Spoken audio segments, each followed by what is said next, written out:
The sound of crystal glasses clinking and fake laughter floated up from the private dining room of my restaurant. I stood at the top of the stairs, frozen in place, as my mother-in-law Madison's voice sliced through the air like a sharp knife. Of course, I never pay here. This is my daughter-in-law's place, and family privileges mean everything is free for me. Honestly, I practically own half of it, considering how much we helped them get started, she said. I gripped the stack of invoices in my hands tightly, my knuckles whitening. Her lies spilled out so smoothly, each word hitting like a poison dart aimed straight at my reputation. My name is Lauren, and this restaurant, every brick, every pan, every recipe, was built by me. 17 years of hard work, long days, and countless burned fingers went into creating this place. Not a single cent came from the Thompson family's so-called fortune. Madison, you must tell us how you convinced her to use that amazing truffle supplier, one of her society friends said with a laugh. Oh, I just insisted, Madison replied, her tone dripping with condescension. The poor thing needed so much guidance in the beginning.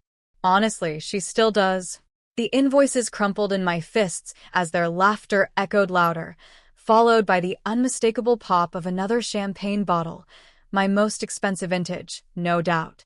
My phone buzzed and I glanced at the screen. It was a text from Brandon, my husband. Mom says she's entertaining some friends at the restaurant. Hope that's okay. Hope that's okay? Like I was some kid asking for permission to borrow the car. This wasn't okay. I wasn't a teenager. I was a business owner, and his mother was robbing me blind. I started down the stairs. Each step deliberates, my heels clicking sharply against the wood. The laughter from the dining room grew louder as I approached. Madison was in her element, commanding attention like a queen holding court. She was pouring my wine and serving my food, acting like party favors were hers to give away, all while spreading lies about my abilities. My hand paused on the door handle. Through the frosted glass, I could see their shapes, 7 or 8 women, gesturing with wine glasses in hand, every one of them hanging on Madison's every word. For 4 years, I had swallowed my pride, played the role of the good daughter-in-law, and let her walk through my restaurant as if it belonged to her. Madison's voice carried through the door, louder now.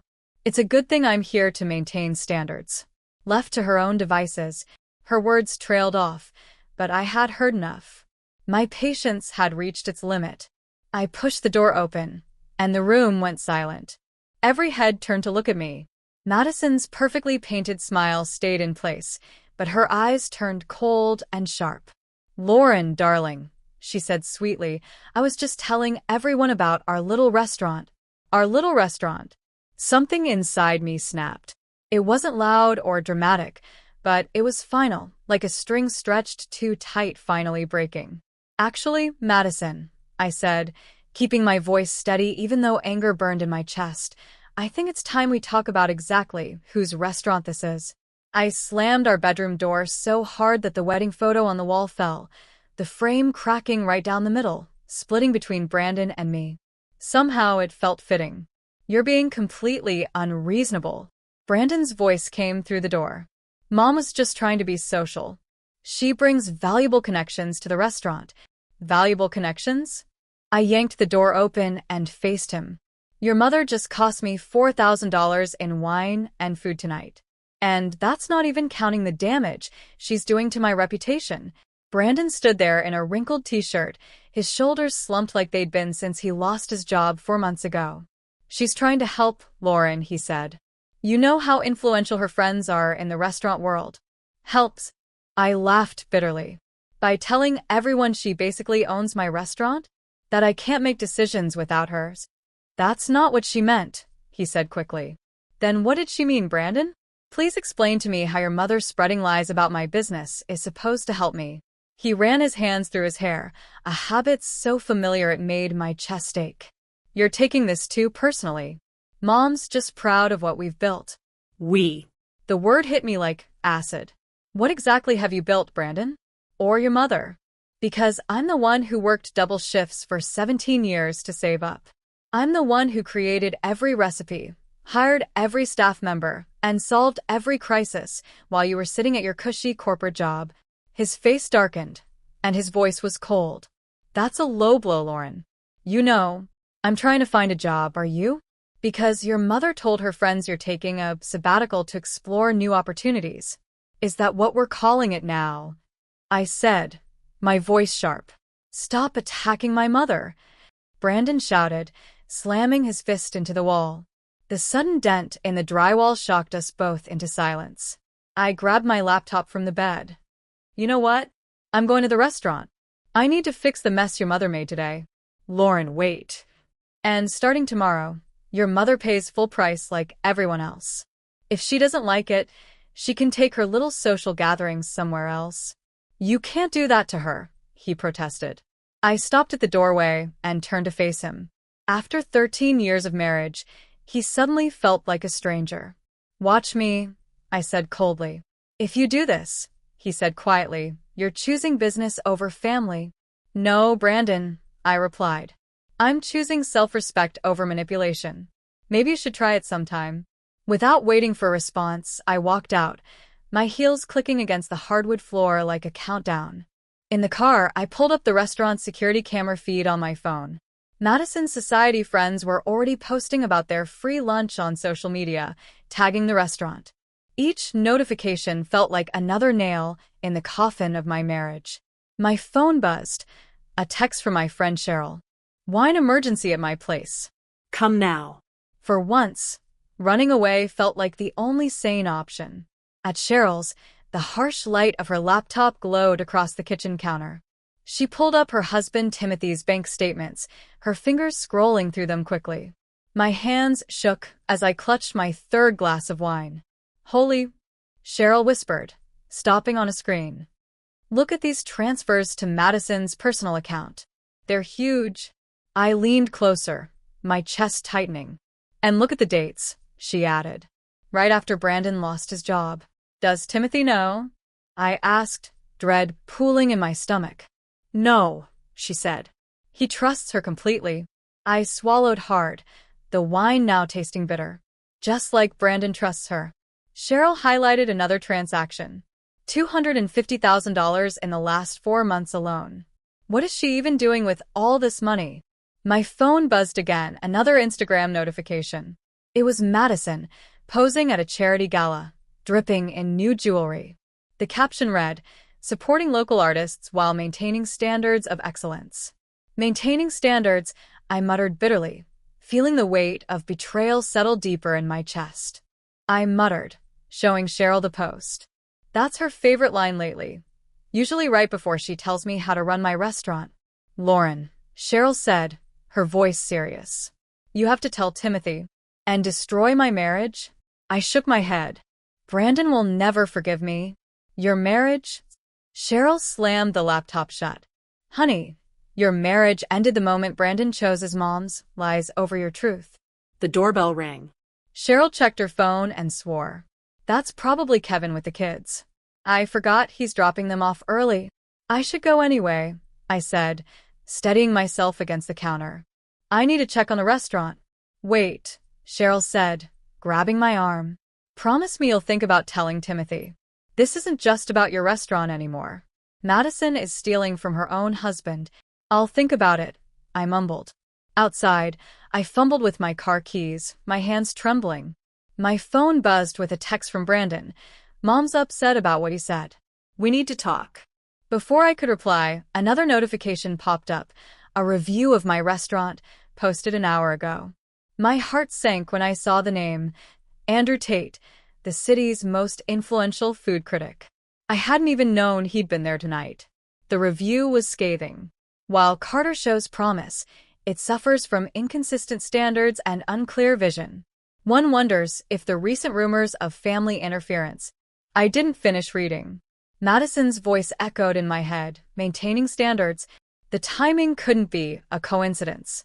She must have known Andrew was coming and had deliberately planned her little show with her friends on the same night. My phone buzzed again. This time it was Timothy. Lauren, we need to talk about some concerning bank statements. Can we meet privately? I stared at the message. My hands were steady now, the wine buzz gone, replaced by a cold clarity. Madison had finally pushed too far. Now I had to decide what to do about it. The choice was simple. I could protect my family's feelings, or I could protect the truth. But I couldn't do both. The private booth at Marcello's felt more like a confessional. Timothy sat across from me, his usual air of confidence dimmed by the stack of bank statements between us. His hand shook slightly as he turned another page. $250,000, he said quietly. In just 4 months. I stared at my untouched espresso. I'm sorry, Timothy. I shouldn't have, I began, but Timothy cut me off, his voice firm. No, he said. You did exactly the right thing. But there's something else you need to see. He slid another document across the table. It was a loan application. My restaurant's name was at the top, followed by Madison's signature and mine. Except I had never seen this document before. She's trying to take out a second mortgage on your restaurant, Timothy explained, using my name as collateral. The room seemed to spin. That's not possible. I never signed anything. Madison's always been good with signatures, Timothy said bitterly. Ask Brandon about his college acceptance letter sometime. My phone buzzed. It was Brandon again. Where are you? Mom's lawyer wants to talk about the restaurant's future. She says we need to act fast. She's moving quicker than I expected, Timothy muttered, reading the text over my shoulder. Probably because of this. He handed me a familiar envelope, Andrew Tate's restaurant review. But this version was different from the one I'd seen before. It was the original draft, without the comments about family interference. Andrew's an old friend, Timothy explained. He called me this morning. He was furious about the unauthorized edits to his review. The puzzle pieces fell into place. Madison's social media campaign. The fake loan documents. The altered review. She wasn't just trying to control my restaurant. She was trying to destroy it. Why now? I asked, the words catching in my throat. Why after all these years? Timothy's eyes met mine. Because Brandon lost his job, he said. And with it, Madison lost her access to his corporate accounts. She needs a new source of income to keep up her lifestyle. Your restaurant is profitable, visible, and vulnerable. I finished, the word bitter on my tongue. I'm meeting with my lawyer tomorrow, Timothy said. But you need to decide what you're going to do about Brandon. He's been helping her with some of this. The betrayal hit like a punch to the gut. My husband, my partner, the man who had vowed to stand by me through anything. My phone buzzed again, this time from an unknown number. Miss Carter, this is Andrew Tate. We should discuss your mother-in-law's interpretation of my review. Perhaps over dinner? I looked up at Timothy, seeing my pain mirrored in his face. We were both standing at the same crossroads.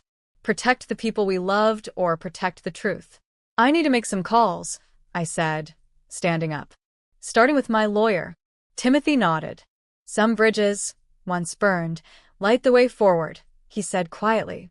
Andrew Tate's office felt more like an interrogation room than the workspace of a food critic. He spread out photos across his desk, Madison at various charity events, each picture showing her wearing extravagant jewelry. Your mother-in-law has expensive taste, he said, tapping one photo. This necklace alone is worth more than most people make in a year. Timothy's money, I muttered, the words heavy with anger. I stared at Andrew, but he shook his head. That's the surprising part, he said, pulling up a spreadsheet. These purchases match perfectly with your restaurant's busiest nights, the nights Madison hosted her special events in the private dining room. My stomach turned. She was selling the jewelry here? In my restaurant? Andrew nodded. Pretty clever, actually. High-end pieces, cash transactions, all disguised as expensive wine purchases. He paused. Your husband managed the books during those events, didn't he? The room felt like it was spinning. Brandon's voice echoed in my head. Mom's just trying to help. All those nights he insisted on managing the private dining room. All those missing wine inventory reports. My phone buzzed, a text from Brandon. Where are you? Mom's lawyer is getting impatient. I have more, Andrew said quietly, drawing my attention back. You should know Madison has been reaching out to my colleagues, trying to plant stories about your restaurant, claims of health code violations, tax issues. She's trying to destroy me, I said, my voice barely above a whisper. No, Andrew said, meeting my eyes. She's trying to force you out so Brandon can take over. She wants to make it look like mismanagement, not theft. My phone buzzed again, this time from Cheryl. SOS. Madison just walked into your restaurant with 2 health inspectors. I have to go, I said, gathering the photos. Lauren, Andrew said, catching my arm. There's more. The jewelry, it's all fake. Madison has been selling counterfeit pieces to her society friends through your restaurant. The final piece of the puzzle clicked into place. This wasn't just money laundering, it was fraud. And Brandon had helped her do it. I'm running a story next week, Andrew said, but I wanted to tell you first. You need to protect yourself. My phone lit up with another message, this time from Timothy. Madison has emptied our accounts, all of them, including Brandon's trust fund. The walls felt like they were closing in. My restaurant, my marriage, my life, all built on lies. And now Madison was making her final move. I need your help, I told Andrew, my voice steady despite the storm inside me. But first, I need to make a call. I dialed my lawyer while staring at Madison's smiling face in the charity photos Andrew had shown me. She thought she'd won. She thought she'd finally broken me. But she'd forgotten something. I had built my restaurant from nothing once before. I could do it again. What I couldn't do was trust my husband ever again. The private dining room felt suffocating. Madison sat at the head of the table, wearing another piece of counterfeit jewelry, her posture regal and smug. Brandon hovered behind her, looking like a guard dog. Timothy's absence at the table felt louder than words, his empty chair an accusation all on its own. Really, Lauren, Madison sighed, lazily flipping through the stack of documents I'd placed before her. All this drama over a few business arrangements. Business arrangements? I said, my voice sharp and unshaking. Is that what we're calling fraud now? Brandon stepped forward. Lauren, you're overreacting. Mom was just selling fake jewelry through your restaurant. Through my restaurant, I interrupted, my voice firm, while dragging my name and reputation through the mud. That's not overreacting, Brandon. That's fact. I pulled out my phone and hit play on a recording. Madison's voice filled the room. Of course, it's authentic, darling, and such a bargain through my private collection, she said smoothly. Madison's perfectly manicured nails gripped the edge of the table. Where did you get that? She hissed. Your buyers are furious, Madison, I said calmly, especially the ones who tried to ensure their purchases. You ungrateful little, she began, but the dining room door opened, cutting her off. Timothy walked in, followed by 3 police officers. Timothy. Madison's voice turned sharp and panicked. What are you doing? His job, I said evenly, as a member of the restaurant's board of directors. Brandon's face turned pale. What's going on? What's going on, Timothy said, is that your mother is under investigation for fraud. And you're an accomplice. You can't prove anything. Madison snapped, though her hands trembled as she reached for her wine glass. Actually, Andrew Tate said, stepping in from the hallway with a digital recorder in hand, we can prove plenty. Madison's wine glass shattered against the wall. She stood, her composure unraveling. You planned this, she shrieked. You vindictive little climber. Mom, stop. Brandon's voice cracked. Please. Oh, now you grow a spine, I said, turning to him. After helping her steal from your own father? After letting her destroy everything I built? I didn't know. Brandon protested. Liar, I said, the word burning on my tongue. I saw the books, Brandon. The fake invoices. The missing inventory. You knew exactly what she was doing. The officers moved toward Madison. Her calm exterior broke completely. This is your fault, she screamed, lunging across the table with her fingers curled like claws. Brandon caught her before she reached me, but not before she knocked over the stack of evidence. Photos, forged signatures, and bank statements spilled onto the floor, proof of the stolen money, the fake jewelry sales, and the empty accounts. Timothy's voice was quiet but filled with pain. I trusted you. Both of you. The officers led Madison away as Brandon turned to me. Lauren, please, I can explain. I stepped back, my heart breaking as I watched my marriage crumble in front of me. Explain what? Brandon? How you helped her launder money through my restaurant. How you forged my signature on loan documents. How you let her ruin everything I worked for. My phone buzzed a news alert. Madison's scheme was already making headlines, and my restaurant's name was plastered across every story. I'm sorry, Brandon whispered. But sorry couldn't fix a reputation. Sorry couldn't rebuild trust. Sorry couldn't save us. The courthouse hallway felt endless. Madison's society friends huddled in groups, whispering behind designer handbags as I walked past. Their faces were tight with anger and betrayal. Women who had discovered their precious jewelry was as fake as Madison's smile. Ready? Andrew asked softly, touching my elbow to steady me. Before I could answer, Brandon appeared, looking pale and haunted. Lauren, please, he said. Don't do this. Do what, Brandon? I asked, my voice steady. Tell the truth, he said, desperation in his eyes. She's my mother, he added weakly. And I was your wife, I said, the past tense slipping out naturally. But that didn't stop either of you from destroying everything. The courtroom doors opened, and I walked inside. Madison sat at the defendant's table, her perfect posture a stark contrast to the dull gray of her prison jumpsuit. Her eyes met mine, sharp and calculating. Last chance, she said as I took the witness stand. Family should protect family. Like you protected Timothy's money? Or Brandon's future? I shot back. Her expression cracked for a moment, but she recovered quickly. I gave Brandon purpose when you made him feel worthless. You made him weak. I made him loyal, she spat, her voice echoing in the silent courtroom. Something you never understood, loyalty. I pulled out my phone and played a recording. Like this, loyalties? Madison's own voice filled the room. Brandon's pathetic, really.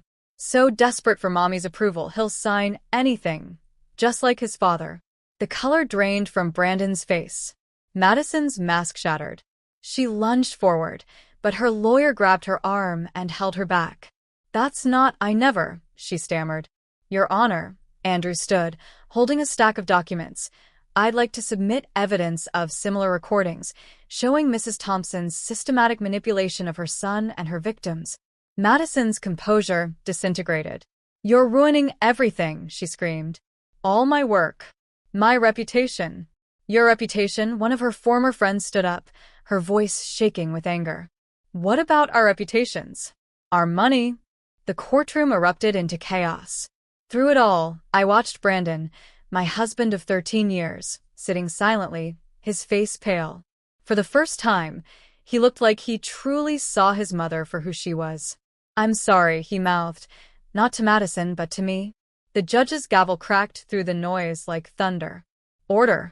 Mrs. Thompson, control yourself, or I'll hold you in contempt. You ungrateful. Madison broke free from her lawyer, lunging toward me. I should have destroyed you when... Her words stopped as Timothy stepped between us. Enough, Madison, he said firmly. The silence that followed was heavy, like a curtain finally falling on a long and painful play. Mr. Thompson, the judge said, turning to Timothy, would you like to make your statement now?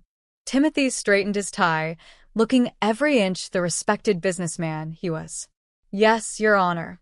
I'd like to start with an apology. To my daughter-in-law, to our friends, and to everyone my wife manipulated, including our son. Madison collapsed into her chair, finally defeated, not by revenge, but by the truth she had fought so hard to bury. Sometimes, karma doesn't need help. It just needs witnesses. The last box of Madison's belongings sat unopened in my office. Through the restaurant window, I watched the morning delivery trucks arrive, the familiar rhythm of a new day beginning. My day. My restaurant. Andrew stood nearby, adjusting his tie. He looked more nervous now than he had during the entire trial. I picked up the box and carried it outside. One last thing, I said. The dumpster lid creaked as I opened it. Inside the box, Madison's prized collection of fake jewelry glittered, her last attempt at manipulation left behind like a poisoned gift. You don't want to keep any of it? Andrew asked. As a reminder of what? I said, tossing the box into the dumpster. How revenge tastes. The crash of the jewelry hitting the bottom was surprisingly satisfying. I prefer creating things over destroying them. My phone buzzed, Brandon's divorce lawyer with updates on the final paperwork. Right below that, a message from Timothy about the restaurant's upcoming board meeting. Life was moving forward, one notification at a time. Speaking of creating, Andrew said, clearing his throat, my new review runs tomorrow. My heart skipped a beat. The restaurant's reputation had taken a hit during the trial, despite the sympathy press. I had to be objective, he added, handing me an advanced copy, but I also had to be honest. The headline caught my eye, rising from the ashes. How betrayal forged a stronger kitchen. Andrew, I murmured, scanning the text. Keep reading, he said, shifting a little nervously. Phrases jumped out at me, refined through adversity and authenticity in every dish. But it was the final paragraph that made me stop. In the end, Carter's greatest achievement isn't its innovative menu or impeccable service. It's the proof that integrity, like the finest recipes, requires both heat and patience to perfect. By exposing deception, owner Lauren Carter didn't just save her restaurant. She redefined its identity. Every dish now carries a simple promise. What you see is what you get. In a world of curated facades, such honesty tastes revolutionary. Too much? Andrew asked, looking uncomfortable. Before I could answer, the kitchen door swung open. My head chef stuck his head out. Chef, the new menu tasting is ready. I turned to Andrew. Stay for breakfast. I'm trying something new. Always, he said, smiling with understanding. During the trial, he'd shared his own story, how family betrayal had driven him to become a food critic, searching for authenticity in a world full of pretense. The kitchen welcomed me with its usual morning chaos, steam rising, pans clattering, voices calling out prep lists. This was my domain, my truth. Chef, my sous chef said, holding up a plate. Ready when you are? I tied on my apron, feeling its familiar weight. Some people collected scars. Others collected revenge. Me? I collected moments like these, creating something real in a world of fake jewelry and empty promises. Let's cook, I said, stepping into the rhythm of the kitchen.